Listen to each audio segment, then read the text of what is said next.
Welcome back, everyone. Let's learn about HTML. HTML stands for Hypertext Markup Language, and HTML defines the structure of web pages.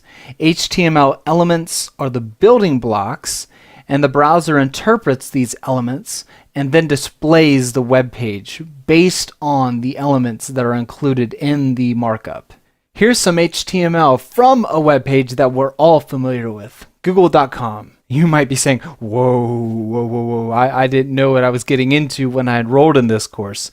Well, don't worry about that, because the code we'll be going through is not this complex. And I'm going to give you a foundational knowledge of HTML elements and tags and attributes and HTML5. And by that time, you should have a decent understanding of what this stuff actually means. And here's the web page we all know and love, Google.com. All right, I hope you're excited to learn about HTML. In the next few lectures, we're going to learn a lot, so buckle up, let's go.